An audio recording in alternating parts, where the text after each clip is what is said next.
What's up, guys? We did just want to include a trigger warning right at the top of this episode. On this episode, we're going to discuss some mental health issues.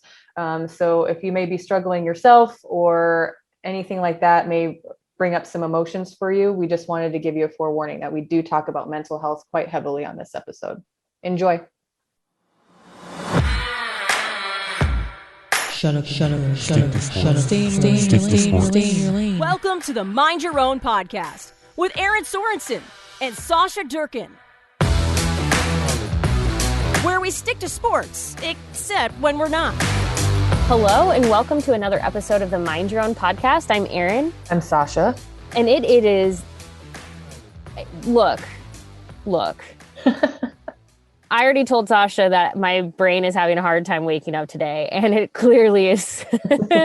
I was just going to say it's beautiful right now in Nebraska, and I just couldn't even formulate the words, but it is. So I have my windows actually open. Yeah. That means any random noises you might hear in the background, I really don't care today because it's 75 degrees outside, and I'm taking advantage of that. Sasha, how are you? I was just going to say, I took full advantage of that this morning. It's been so damn humid here in Nebraska, and it's officially 12 weeks out from the Good Life Halvesy. So I needed to get my ass out and get my miles in this morning, but it was perfect. I've done that. Absolutely gorgeous. It is. I've done that half marathon, by the way. It's a really good race. It's a good route. I think they do such a nice job. It doesn't usually work out for me in the falls because of my schedule, but it's a really good race. I'm excited for you. Yeah. I don't know if it was the Good Life Halvesy I did, but I did a half marathon last year, but I had to run it by myself, obviously, because there wasn't in-person racing. So the only thing that sucks about this for me right now is the neighborhood that we just moved into has a lot of hills. Ooh. And I'm trying to get my time under 2 hours because I was at 2:13 the first time. I realized 13 minutes is a lot. It's a mile. It's a minute a mile. But it's been difficult just because there's so many hills. So your time automatically slows down because you don't run the same speed as you do in a straight line as you do up a hill. Yes. That's kind of how I felt. I yesterday decided to go out for a run just for no reason other than just to do it because it's so nice. And it's the same thing. If you're on a straight, there's this one path where it's pretty flat. And so my speed gets a lot quicker. And it's almost a little deceptive because then I start to hit hills or I start to just kind of get to a point where it's not quite as easy. And if you can just have a flat path, it's nice, but it's not always that way. pretty brutal, but I figure I'll do a couple flat runs and I'll be good. And my time is around 9:18 when I'm on flat. Well, so. And that is a nice, that Good Life Halvesy is a pretty flat run, which is nice. Yeah. Although I will say, I didn't truly understand what a flat race was like until I did a half marathon in Las Vegas. Mm-hmm. That was incredibly flat. No incline at all. Yeah. I didn't have a watch or a Whoop at the time that really showed me that true elevation. But at the time, I remember thinking I am absolutely going nowhere. I'm going somewhere, but I'm not going up and down anywhere. I'm completely flat. It was really nice, but it was just a very bizarre feeling because I'm used to what I think is flat in Nebraska is actually not as flat as you think. There's still hills. Exactly. Yeah, it'll be interesting. I'm excited for it. I'm actually running market to market the month prior to that. So basically what I'm saying is I'm running a lot. And I'm glad that the weather has kind of figured itself out a little bit here this week. I know. I was looking and it looks like it's going to get warmer again. So that's why I'm I have to take advantage. I have the windows open. So if you're listening and you're oh, what's that sound? I hear birds chirping or something. You that is quite literally what you could potentially hear because at this point, I don't care. It could be potentially very soothing for all of us. Yes. Well, first, I just want to say after last week's episode, which was very fun as far as like just a mailbag is concerned. So thank you to Sky for the question on the drinking game, because he definitely prompted a lot of responses from people who continued to roast us. And I realized that I have a lot of things that you all like to make fun of. And I'm, again, only slightly offended. I had multiple people who started like tweeting at me going, well, what about this? What about this? And I'm just like, yikes, everyone. Easy. I mean, I said to roast me, but maybe like spread it out over a week. Right. Because give me like one a day. Well, I am now going to be more cognizantly aware of the things, I guess, that I'm offering you. But the reality is there's only so much I can do. I'm going to inevitably say those things, do those things. We got one of them away before we even like started recording. So like, it's true. We're good. I noted before we started recording that my computer has, here's the thing. My computer that I have right now from work is a little bit over a year old with me. And I just run computers through the ringer with the amount of programs that I run on them. If you're ever wondering what it's like to be any kind of content creator, your phone, your computers, anything that you use regularly, just get like an extreme workout. Yeah. I used to be able to solve this problem by restarting my computer, shutting it down at night, just giving it a rest. We have now hit that point where none of it matters anymore. So it just doesn't matter. If I have too many things open on my computer, and even right now thinking like I've closed a lot of my tabs, it doesn't matter. My computer has just decided I'm tired and I would like an extended break. Right. Like so a week. It's fine. It's fine. But it is actually being relatively chill today. So thank you, MacBook, for being cooperative, because I would like to be able to hear the birds outside and not necessarily my computer taking flight. But as we promised last week in this episode, which we kind of got on this, it's actually been a very interesting week in Olympic world, because we spoke a little bit at the beginning of the previous podcast about Simone Biles and the Olympics and mental health, but we really just wanted to talk about her more. And when I say it's been an interesting week, it really has, because over this last week, more started to. So originally when we were recording the previous episode, all we knew is that Simone had basically pulled herself out of the team finals competition. She, at the time, again, we were recording with really limited knowledge because a lot was still coming out at that point. But she ultimately said, her mental health, this was in a really bad place. She was in a bad space personally.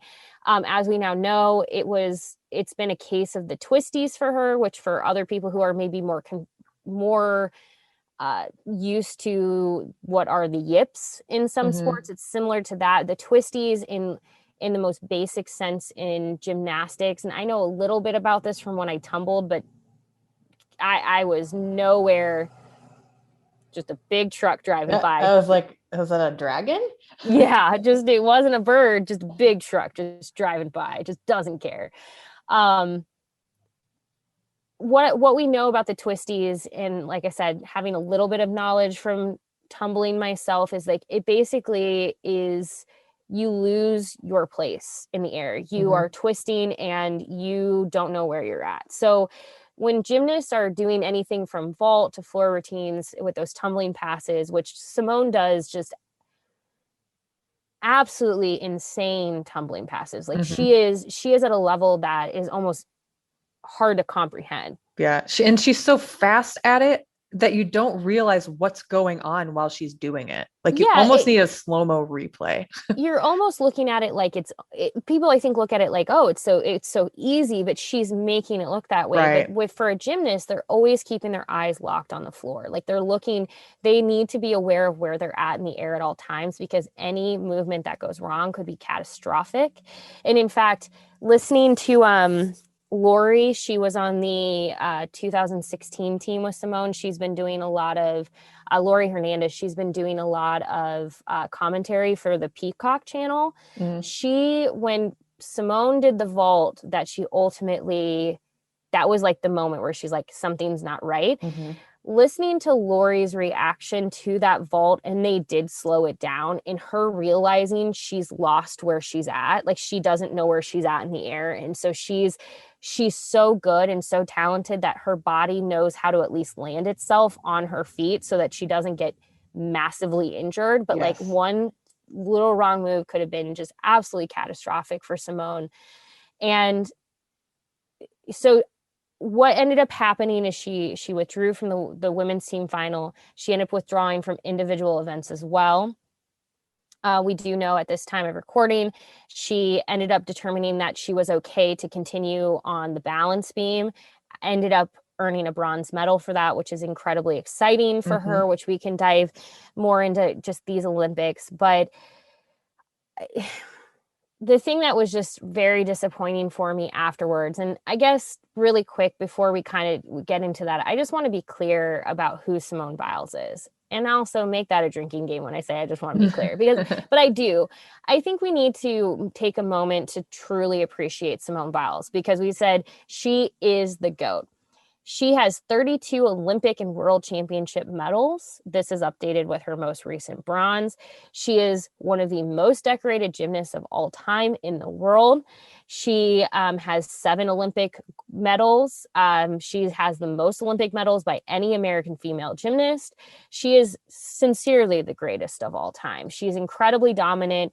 We mentioned this last week. Her skills are not evaluated fairly against other people because she's being evaluated against herself.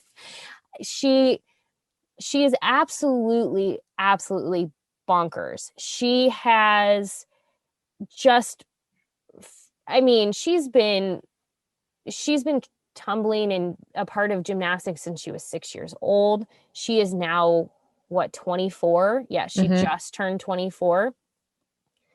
She has been doing this for 18 years, right? Am I doing the math correctly? Yes. Yeah. I didn't know if I was doing the math correctly. She has been in gymnastics and at a high level for a very, very long time. And in that time, she has been subjected to abuse by the United States Association of Gymnastics. The USAG allowed a abuser to continue to have access to athletes, and as we now know, went on for a very long time. Simone was one of them. We linked in the previous episode show notes the story where she talked about having that realization and making that first having that first conversation with her mom about that realization. And a lot of the reason that she chose to continue in the sport and to continue competing and come back is because she understands her platform and fears if she leaves, what happens? Who ends up being the voice? Does the attention on this go away? So Simone is carrying more than just her talent. She is carrying the weight of so many other gymnasts and what she believes can be a better sport for all, a more inclusive sport, a safer sport. She is truly the greatest of all time for every reason that she's been given to this date. And now, in my opinion, she is even more of a GOAT because of her speaking up, speaking out, and choosing to focus on her mental health when there are so many people in this world right now who want to tear her down for that decision. So I think one thing that I do want to note really quick, just for anybody, because most people don't understand the twisties and how that can severely F with your head. Like you get it in your head that you didn't know on that one vault. And then everything you do after that, it's kind of in your head, to a certain extent. Something that I just thought of in comparison is like, if anyone's ever tried or done a box jump, sometimes you miss and you hit your shins because you don't know where you're at. And then you're scared to continue to try. Like that would be like a common world, like not everyone's tried a box jump, but something that you've tried to do, or like riding a bike when you were a kid and you fell off and then you were scared to ride your bike because you like got a skinned knee or something. Like obviously on Simone's level, it's a way bigger deal. But I'm just trying to like illustrate for people like what that is like in your brain. Yeah, it was super disappointing that she had to go on Instagram and basically show what the twisties are like. So breaking down her own footage in practice where she's showing you on the uneven bars and how as she's doing the dismount, she is lost and she's going into a foam pit, so it's safe. But if she wasn't into, landing in a foam pit, how dangerous that could be. Mm-hmm. People are asking, how long does it take to get over the twisties? And she's like, it can take a couple of weeks. It can take a couple of months. It just takes as long as you need. And I think what Simone has done, at least in my eyes personally, is really truly bring once again to the forefront the fact that mental health is health. Yep. And your brain is a muscle. Your brain is one of the most powerful muscles in your body. It is not just strong, but it has all of the power in the world to make everything else you do impossible. Mm-hmm. It is something where I've appreciated Sasha's. You've been very, very open and honest on Twitter in the last week about your personal struggles with mental health. Sadie, your co-host with Meathead Test Kitchen, has done the same. Mm-hmm. In fact, I will say I appreciated, like, as Sadie was traveling and she was kind of allowing people to live that moment of what she was experiencing through that travel and showing that, like, your mental health is going to, you don't get to choose when suddenly your brain has decided, like, middle this finger. is the time. Right, exactly. And, I saw one too many of these. And I understand we have a good number of white straight men listening to this podcast. So I shouldn't have to offer this, and I don't think I have to for any of our listeners, but I do want to just want to be very open and honest with how I say this. A lot of the feedback that I saw in this way were coming from straight white men. Mm-hmm. And it was this idea of, well, Tom Brady wouldn't do that to his team. Tom Brady would never. First and foremost, you don't know that. One, you don't know Tom. Right. But two, Tom is also in a very different position than someone like, say, Simone Biles. He, yes, plays a very dangerous sport himself, but he plays on a team where if he's not having the best day, he has pieces around him that can make up for that or can help out. If you're a coach and you're realizing your quarterback is having an off day because maybe his passing is off. Yeah. You're maybe going to run the ball a little bit more, or maybe you bring in your backup quarterback to help out. Like, which has happened to Tom Brady before, by the way. Yes. I mean, it's just the reality of, like, not every athlete is going to be on or perfect at all times. And to use Tom as sort of this, like, to use someone like Tom as this, like, benchmark just felt, it made me kind of sick to my stomach, because when we talk about things like systemic racism and systemic misogyny, there was a lot of that wrapped up into that conversation. It was this idea of, look at this greatest of all time in this other sport. But my point here is, the reason I'm saying Tom specifically is there have been other GOATs in their respective sports, like LeBron James, Serena Williams, Naomi Osaka, who have come forward and spoken about their mental health. And more often than not, they're met with criticism for being weak, for not being strong. I mean, when Serena Williams, for example, came forward a few years ago to talk about how she struggled so significantly with postpartum depression, and her whole thing was just wanting to change the narrative of how women look at themselves after giving birth. Here's the greatest in the world at one of the greatest tennis players of all time saying, I had days where I didn't know if I wanted to continue on. Like, she saying, like, I'll link all of these stories that I'm reading from, but this was something that she said at the time, which Vogue linked in their story on her. I read several articles that said postpartum emotions can last up to 3 years if they're not dealt with. I like communication best. Talking through things with my mom, my sisters, my friends let me know that my feelings are totally normal. Mm-hmm. And the more that we can normalize these feelings, the fact that like our brains are such powerful muscles that can take us in any which way at Mm-hmm. any given time, the more that we can all be better equipped to support one another and Yes. also understand. Yeah, I think that like, honestly, Simone speaking out about that, Serena, like any high profile athlete, I think like them telling and sharing their truth is super important. One, to the broader picture of just normalizing mental health, because it's been taboo for so damn long, too damn long. And it still to a certain degree is, as we can see, anytime someone speaks about their mental health, they're always, without a doubt, will be met with criticism of some kind in some way, shape, or form. But I think too, realizing that we put these athletes, and broader we obviously, but we put these athletes on these pedestals and then act like when they are human and being human and speaking their truths, like, oh my gosh, I can't believe you, you're so weak. They're human beings just like you and me.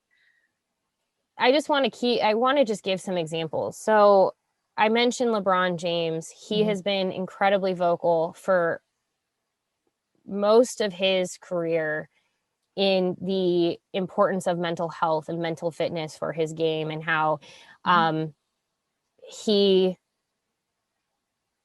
acknowledges like how much that plays a role in just about everything else that he does. You have, again, Simone Biles in this last week really leading the way here. Serena Williams, who has spoken up about postpartum depression. Naomi Osaka, who spoke about anxiety and her, just her own mental health, as she was having to do interviews and speaking to people in capacities that weren't making her feel good. Simone Manuel, who's an Olympic gold medalist swimmer, and she has shared that she has suffered from overtraining syndrome and depression. She became the first Black American woman to win an individual swimming gold medal at the 2016 Rio Olympic Games, but all of that stress, accompanied with her depression, and I'm going to link this is coming from the Washington Post, that she said caused irritability, appetite disruptions, and fatigue. I mean, the list just goes on and on and on. And in this Washington Post article, I appreciated one of the psychologists that they spoke with from Northwestern said the experience of Black women being in pain that's unacknowledged is a common one. The pain is there despite still performing with excellence. The fact that they can name it and attend to it is liberating people from carrying it in secret. And I do want to be clear, there are a number of, gosh, I keep saying and to be clear, my apologies if you're now keeping count. But I think I say that to myself to remind myself that, you know, when we talk about the athletes that speak up, they are predominantly athletes of color and predominantly Black women. And that's not to say that they're the only ones suffering from this, because when I bring up LeBron James and his own openness on mental health and how important it is to take care of yourself, I think of the athletes. All three of these that I'm going to mention are white men, but I'm going to start here.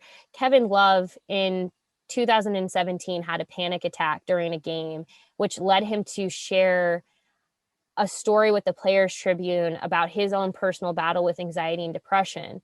One of the very, very first people to speak up in support of Kevin Love was LeBron James. Kevin Love, if you haven't read it, and we can link it, the story is to anybody going through it, has become not only an advocate for himself and mental health within his sport and beyond, but he's also become an exceptional ally. He is somebody who, when he sees other athletes speak up on this, he's first to respond. He was one of the first to reach out and show love and support to Simone Biles over this last week with what she's going on. In fact, I do want to read what he said because I appreciate the fact that he is so willing. So he shared an Instagram post, and I'm pulling this up just so that way I don't misspeak on his behalf. He said, question, why the F can't we be accepting or even open to the idea of someone breaking down to have a breakthrough? People are scared of facing their insecurities and perceived weaknesses, me being one of them. And let's be real, everyone has their own set. This is because we use these insecurities and weaknesses against each other. What I have found and believe to be true is that once your insecurities are out in the open, this becomes your weapon, therefore disarming everyone else. You can't use it against me. Understand this, by being open about your struggles, you flip vulnerabilities into victories. The mental freedom comes in knowing once you put yourself out there, the other side is a reward of community and belonging. To Simone and others who have openly shared their story, you are helping many continue to lean into discomfort and vulnerability. Do not deny your story. Defy the ending. To those who aren't venturing out into the arena, we are all raised to believe emotions aren't worthy of our attention. I recall reading a fitting term once, emotion phobic. This isn't a way to live. Your perspective are understood, but no one benefits from withholding compassion. We are tribal beings. Why don't we start acting like it? He again, when we talk about allyship, I believe Kevin Love has really stepped into his role to really not only be an advocate for himself, but for others, and to really step up and be an ally. And I appreciate that about him. And I don't think it's lost on him that when he was struggling, a lot of the athletes that came forward in support of him were mostly athletes of color. Mm-hmm. Yep. I mean, we have just so many instances now where Michael Phelps has talked about his struggles with mental health. Andrew Luck retired from the NFL to put attention on his. Yep. He admitted he was, and this is his quote, a sad, miserable human. And he left a sport that he'd worked so hard for. And people at the time, I remember, like, thought he was like, what are you doing? How could you do this? Honestly, lack for a better word, the way that people treated him, like, it was like he was crazy. Yeah. And that is why we talk about how important words are, because imagine being Andrew Luck. You're already in your head. Mm-hmm. You're already feeling like, again, a sad, miserable human in his words, and people are out there calling you crazy. Right. What does that do to you?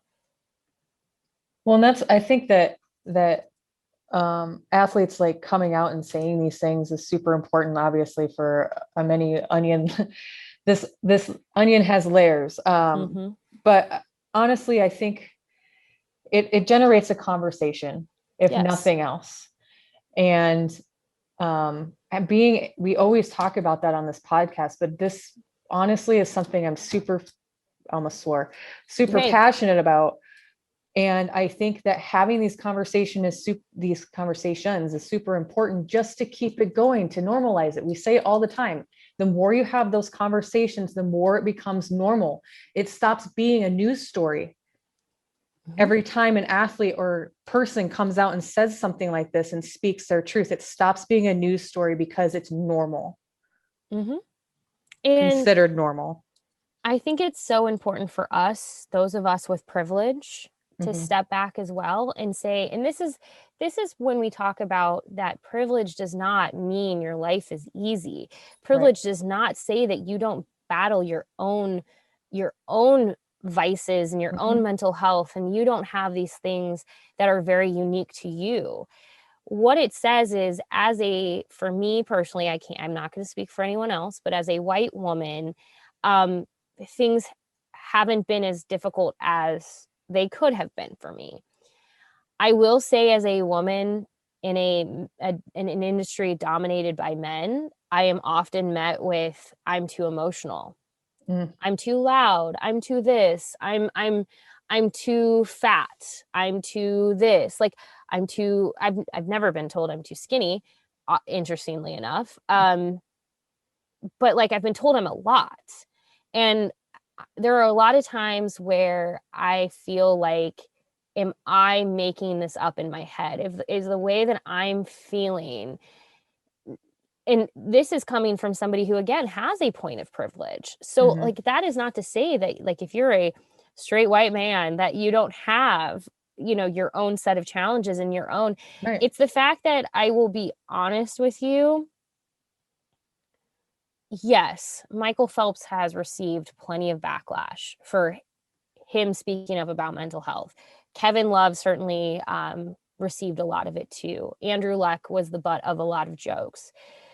But if you can't go and see the difference in how those individuals were spoken about in comparison to how LeBron James was spoken about, I don't know how, I don't think I'll ever be able to, I don't think you have to really be able to go look at those things and just go, yes, the way that people are speaking about LeBron is very different than the way that they were speaking about Kevin. I've seen just horrific things said about LeBron to a point where I'm like, I hope to God his children never see these things, but they will. Right. Because here's the thing, when you go on the internet or you're having conversations, and we actually talk about this quite a bit on this podcast too, that like a lot of the conversations happen behind closed doors in your homes with your family and your friends. When you make comments like what Simone did was lazy, it was quitting, she was quitting on her team, she's a quitter. What Kevin Love did was I remember when he came forward and people called him weak. What somebody did was crazy. Using these words and saying these, whether it's openly on social media or behind closed doors with your friends and family. The Olympians are never going to hear this. Simone Biles is never going to hear your words. Naomi Osaka is never going to hear your words, but your friends and your family are. And they are now going to know. Your husband, your aunt, your uncle, your children who may be struggling on their own are hearing you say these things. And how do you think that makes them feel? They're not going to come talk to you. Why would they? Because you just made them feel super uncomfortable because of what you said about somebody else who will never hear what you said. And think if you are somebody who you look around and you see the people that you thought supported you and cared about you feeling this way about those individuals, you probably start to feel like, what's wrong with me? Why can't I solve this? Because the thing when we talk about mental health, and we all have our own things. And, you know, I've always long said this. I was in a really serious car accident. I have thankfully not had PTSD from that. And I really, truly, like, for whatever reason, that was something that my brain healed from. Yeah. But there are so many people, whether they were in that accident with me or people who were in accidents similar or who have been in really traumatic experiences, who did not have that luxury that, like, I mean, I look at that as like, I was very fortunate, but that is not the reality for all. So just because I was able to like move forward from that in a way that in the way that I was, is not the case for everyone. Now, with that said, I have discovered, as I've gotten into my adult life, that I am a very just naturally anxious person. I get very anxious about things, and that anxiety is what has driven things like my imposter syndrome. It's actually what led me to my primary care physician one time, where, you know how when you go to the doctor, they ask you questions to see, like they have to ask you a series of questions.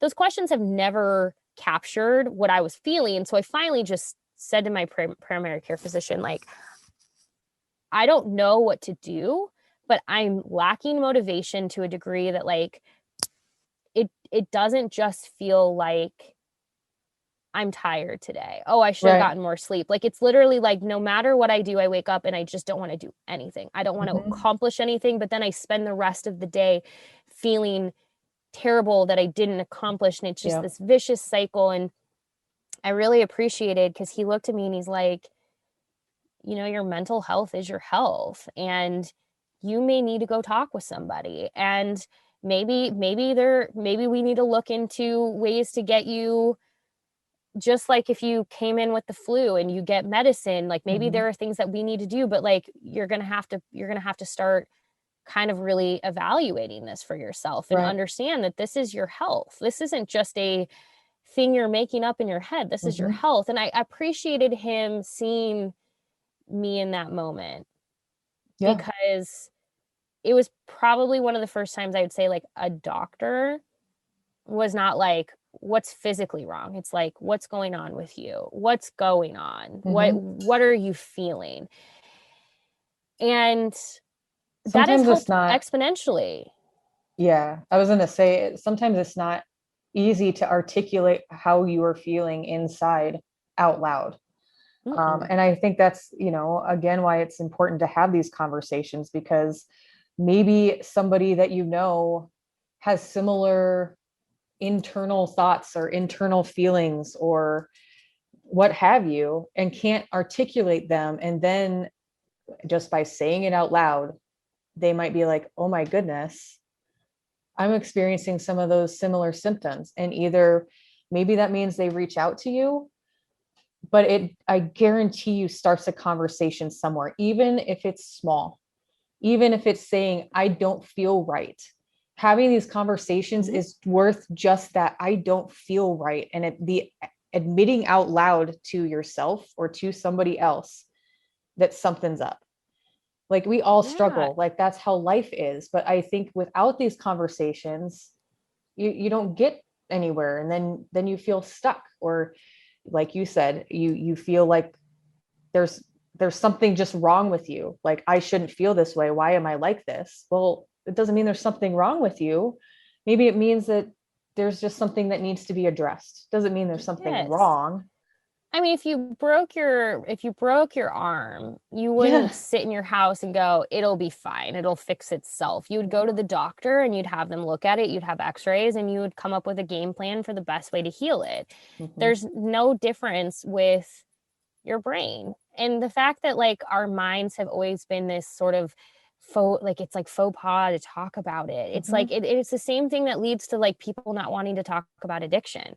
Because it's this idea that like, but you know what? Nothing about it is embarrassing, because like, honestly, Sasha, like reading your tweets, your thread that you shared, and having, had very open conversations with you previously about just the challenges that you have faced, honestly makes me feel two things: so much closer to you, because I feel like I can like relate in some ways, where like maybe the things that like how you reacted weren't the way I react, but like I can see similarities, and that makes me feel less alone, but also makes me just insanely proud of you, because it's like, when we acknowledge that people get up every day and have to deal with a lot of shit, and they get up and they work really hard, and maybe some days don't work really hard, but still whatever they did was working really hard. Like I'm always hesitant with that, because working really hard has layers. But my point just is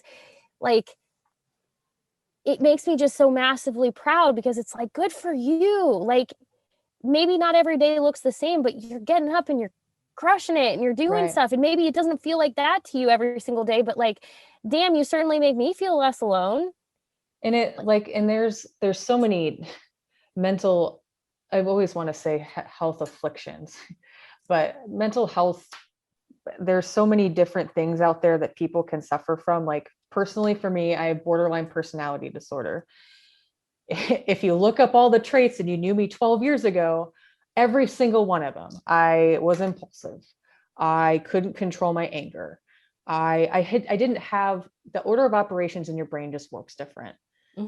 I instead of, using cognitive functions, I'd use an entirely separate part of my brain for the things that people would normally use to think cognitively. But it took me a really, really long time to be comfortable to say that stuff out loud, because I was embarrassed. I thought instantaneously by speaking them out loud, all of a sudden I was lesser than, or I didn't deserve to be where I'm at, regardless of how hard I worked to get there. But it took me a long time to accept that about myself. There's nothing wrong with me. It's just a part of who I am. And it takes work. It's like, sorry, keep going. I was going to say, it's like we keep referring to the brain as a muscle. A lot of people spend a lot of time in the gym to build muscle. Why wouldn't you spend just as much time and care on your brain? It runs everything in your body. It is in charge of everything in your body. And that's the thing that's like so bonkers with like what's gone on with like Simone is because if her brain is not able to like connect with the rest of her body, why are you asking her to do some of the world's most dangerous things and potentially put herself into a situation where she may never be able to, like, I mean, when we say the word catastrophic, the potential of something being catastrophic, that's not being like overly over the dramatic. Top. Yeah. That's legitimate. Like, I mean, she could have been paralyzed. She could have been. I mean, you're talking about somebody has the rest of her life ahead of her. Is it worth it in this moment to meet some person where they want to be, where they feel like you need to show like this sense of strength that like is required by us to take you seriously? Like, I think it's honestly, in my opinion, stronger of her to advocate for herself in that moment than whatever any naysayer out there wants to say. Like, do you know, I've never been an Olympic athlete. I've never even been kind of close to being an Olympic athlete. So to come out and of the woodwork and be like, oh, that's weak. Oh, you're being selfish. Well, good for her for being selfish. If that's what's considered selfish, then all day, every day, baby, because in that moment, she knows herself and how she performs better than any other person on the planet Earth.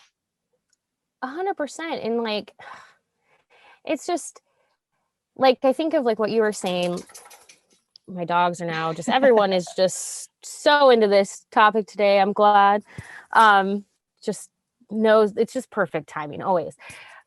I think about like the reflection I've had to be able to do about myself too, where like one of the things that like, and I struggle with this, it's a part of imposter syndrome for me, is I struggle with this need to be liked. Yep. I still do too, actually. But like really now that I understand that this need to be liked is coming from my anxiety, it's coming from something that like is much deeper than just this desire to be liked. Because here's the part that is like always fascinating for me to kind of like sit and like dissect for myself. I actually don't want people all to like me, because if everyone likes me, it means I'm being a kiss ass. I just want to be clear. If every single person likes me, it means I'm not standing up for the things that I believe in. And it means you're not being you. Right. It's 100% being fake. And like, I sometimes can feel myself where I'm like, am I being fake? Like, I have to like ask myself if I'm being real, am I being true to how I feel? And like, it's not perfect on social media. You're never going to get a full glimpse into who I am, no matter what. It's just, it's just the reality of it. But I have this thing where I just constantly am worried about, what are people thinking? Do people like me? Do they want to be around me? Do they think I'm cool? Do they think I'm this? And that is fed by an anxiety, like by an anxiousness where like, oh gosh, like listen to how silly this is. It's not silly, but listen, like when I say it out loud, to how silly this is. The Friday of Big Ten Media Days, got up that morning, got some work done, went to Big Ten Media Days for 4 hours because I had a flight, left for the airport, got on the plane, got home, and did a little bit more work when I got home. But because that day did not mirror what like a quote unquote normal day for me would look like, and I felt like I was missing things, like I wasn't being something for someone because I wasn't available like I had been in any other day.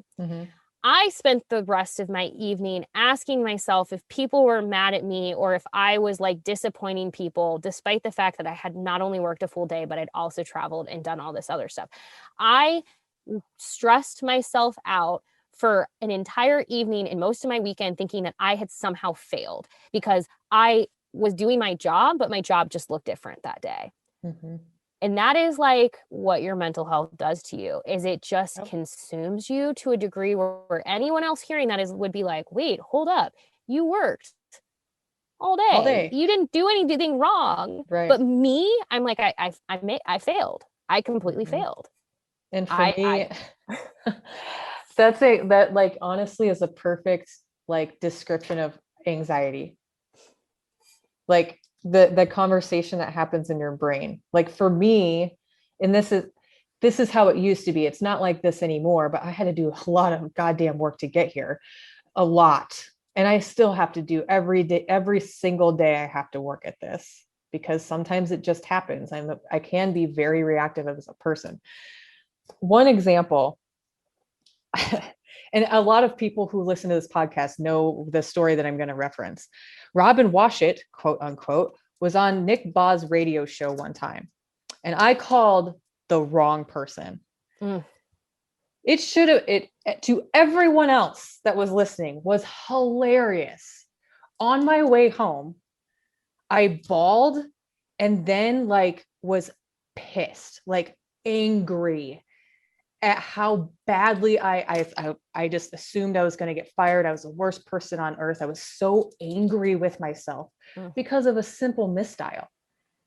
I beat myself up for like a month after that happened. I felt like a failure because of a misdial. And it was something that was funny and brought a lot of people joy, but I was so mad at myself because I was embarrassed. The actual feeling there is embarrassment, not anger, but every single feeling I had aside from happiness, I masked with anger because then no one can see me being vulnerable then. Happiness is different. Like that's joyful, but any other emotion I felt was anger because then no one needed, it was my armor. No one had to know who I actually was. But no one ever saw that anger in a professional setting, but that's right. How that day went for me. I was so embarrassed. But looking back on that now, I laugh about it a lot. And it's actually one of my favorite bits that happened when I was in radio. But I was really, really, really hard on myself, like really hard on myself. And that's the thing where you think of like when I saw people making the comments about Simone Biles, and I think of this with you, like like at least from my perspective, like no one should look at you and go, how dare you do this thing? Most people look at it and be like, oh, that was a thing that it just happened. It was funny or whatever. But like the amount of people who have like, and this is why it's important when you look at like quote unquote celebrities to extend them the grace that you would show people that like you know them as anyone else, because I've seen people who are like, Simone did this for the attention, and I'm sorry, what attention is she looking for? I understand some people believe any attention is good attention, but that's not the case. What benefit is she receiving from this to choose to pull out of everything and then ultimately be able to do the beam, which is amazing. Right. And I'm so happy for her, and I hope her earning bronze in the beam. I hope it's not like the confidence. Yeah, I hope she feels. I hope it helps just that confidence, and as she's working through the twisties, that it helps her sort of. Did I see a quote right that the reason that she did that was, it's kind of like you have to get back up and do it in order to get over things sometimes. And I don't mean get over, but like work through them. Did I see a quote somewhere that that's why she decided to go ahead with beam? Am I totally incorrect? No, I've so fair warning for everyone. I've been trying, like I have allowed spoilers because like I wake up in the morning and I see them, but I also then don't go seek out a ton of information on it so that evening when I'm watching it live, I get to like experience it. So like outside of knowing she chose to compete and then knowing when I woke up that she won bronze, that is like the extent of my knowledge at this point because I'm like excited to watch it. So like I just want to be clear, I am so illy prepared for like what has been discussed with her because like I've seen like tweets and I just try to scroll by them. So yeah, I am like the worst person to ask right now because I'm living in my like bubble land of like, gotta watch the Olympic coverage in prime time, even though I know it's happening. I don't know why I am this way. Just I am this way. I think that it had something to do with that. I could be wrong. I was like scrolling through stuff earlier, but I think that I had heard on the news this morning while I was getting ready that was in part why she decided to, compete in that event. But and also if you're somebody trying to understand why maybe beam over vault, uneven bars or floor, think about what she does on beam versus those other three. The other three are requiring a lot of flips in big tumbling passes, they're requiring things that are easy for you to get lost. And I'm terrified of the beam because I'm like, how they all don't just fall off and get hurt. Like, that's just a personal thing. It was always the scariest one to me personally.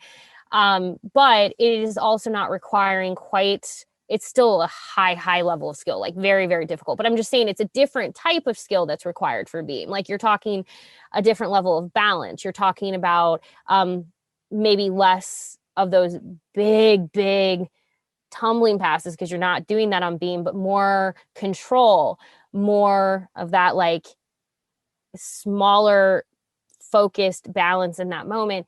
I'm not explaining, somebody is a gymnast out there and it's like, you're doing a terrible job explaining this. And you know what? You're right. I am.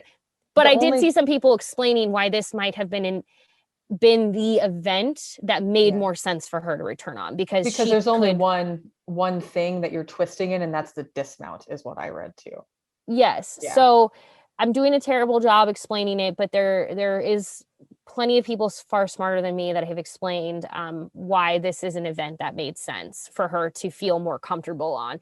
And I'm very excited to listen to Nastia Lukin speak about it, because she is like the absolute, like, like, I love her. So again, just if you need me, I will just be watching everything in prime time. Like, I had no idea what happened. A quote from Simone Biles after she medaled was, "My mental and physical health is above all medals that I could ever win," via The Guardian.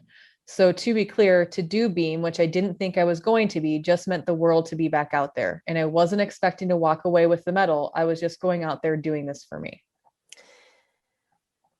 And I will leave it with this for this week, because I feel like we can do 5 episodes on mental health. Yes. And we will keep talking about this, because I think if nothing else in this last year, so the Mind Your Own podcast is getting very close to being 1 year in. And in this year, we have lived through a pandemic that we are not out of. We have watched athletes at the collegiate level receive the ability to earn a profit off of their name, image, likeness. We're just seeing more and more control of athletes. Like, we've seen athletes taking more and more control for themselves and speaking up and being willing to speak up and share what they're going through beyond just being this shiny example. Because I just wanted to point this out. It is absolutely free to be compassionate. Being kind is not hard. And I hate even saying his name on this podcast, because somebody out there, like, their little like bing is going to go up and they're going to come and like find us and whatever. But Charlie Kirk, who is just trash, he called Simone selfish and ashamed to our country. If that is what you took away from that, I'm sorry, but screw yourself. Go to hell. Like, literally shoot yourself into space. Because you are being a keyboard warrior. You are being this, like, if you feel so sure of yourself on this, go do it then. I saw a really good TikTok where I will have to go find it, where the person was like, what it seems like she has done is open up the door for, no, I know who it was. It was Taylor Wolf. She's the Daily Tay on Instagram, and she's hilarious. But she was like, yeah, I've been seeing all these people, and all I'm going to say is, it seems like you have found yourself an opportunity. It seems like you have shown that this is your door. You now, with Simone out, you can now walk into the Olympics and do it yourself. So please be my guest. Go and do it. So if that is your thing, is that she is selfish and she should feel bad, this seems like an opportunity for you to go and be that leader for the country that you believe that needs to be. So please, by all means, show us all how it's done, because I'm going to tell you right now, you don't have even a fraction of the strength that young woman has. She is going to change the world, and it does not take you any. Honestly, responses like that come from scared people. People of quality do not fear equality, and that is just a bullshit answer on his part. And there are too many people who agreed with him. And if that is how you feel, you need to do some self-reflection, and then also go and start training for the Olympics, because I want to see you out there so I can tell you how you are and by the way, this Olympics, instead of 4 years of training, you only have 3. So have fun. So get after it. I can't wait to see how you do. And I cannot wait to tell you that you suck. Yeah. But Simone is absolutely not selfish. She is not ashamed to this country. If nothing else, she has made me so proud to be from the United States. She has shown a strength. She has continued a conversation that young Black athletes are having on college campuses all across this country. And she has continued to show, alongside women like Naomi Osaka and Serena Williams and other athletes like LeBron James and even Kevin Love, Andrew Luck, Michael Phelps, like everyone who has continued to have Simone Manuel, like the people who have had these conversations, they're changing sports.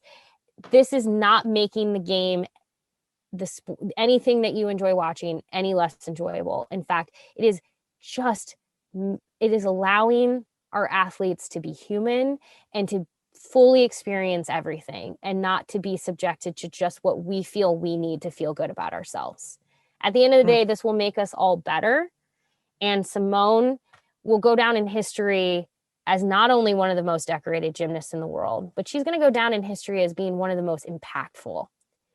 And anybody who speaks up against that is, in my opinion, afraid of her power. Afraid of her power, and also maybe afraid of their own demons. Ooh, no, that's true.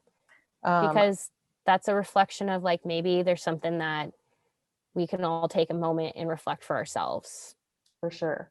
I do want to add one thing before we wrap this up today. If you're struggling at all, and you are needing resources or just want to start to have a conversation, please email us or send us a DM on Twitter. I'm at Sasha72. She's at Erin Sorensen. You can reach us via email at mindyourownpodcast@hailvarsity.com. But I do want to state too that, like, conversations like these are important, but also, like, please know that you're never alone. There's always someone you can reach out to. There's always someone that will be willing to have a conversation if you're struggling. And anytime you look at somebody and you think everything in their life looks perfect or everything is going well, just know that we all have our things too. And you're never, ever alone. And please, like Sasha said, reach out if you need, even if you just need somebody to listen, but we can also put you in touch with resources if you're looking for them and don't know where to begin. Yep.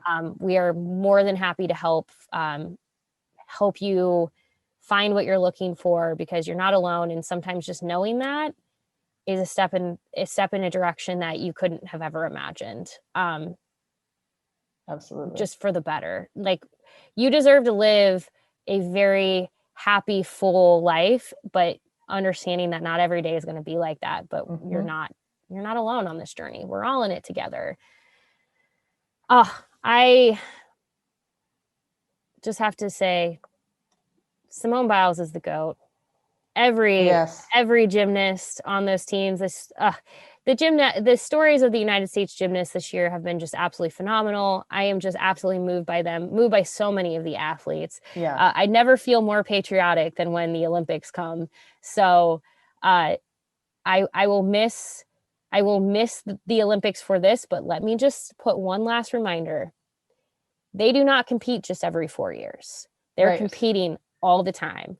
You don't have to stop supporting these athletes just because the Olympics end. So go find the competitions to watch, support them when they're on TV, show up when they come near you if you can get tickets, because that is how we keep growing these sports and supporting the athletes within them and giving them the power to speak up about things like this. So, my one little plug. Yes. Well, as always, we appreciate you. We'll be back next Wednesday. Who knows? Every week I think, like, oh, here's what we're going to talk about, and then something happens. So who knows what will come up in the next week. But the one thing that will always remain true is Simone Biles is the GOAT. Sasha, you're the GOAT. You're the GOAT. You're the GOAT. We'll be back in a week. Thank you for listening. We'll talk to you then. Bye. A G.O.A.T Media Production.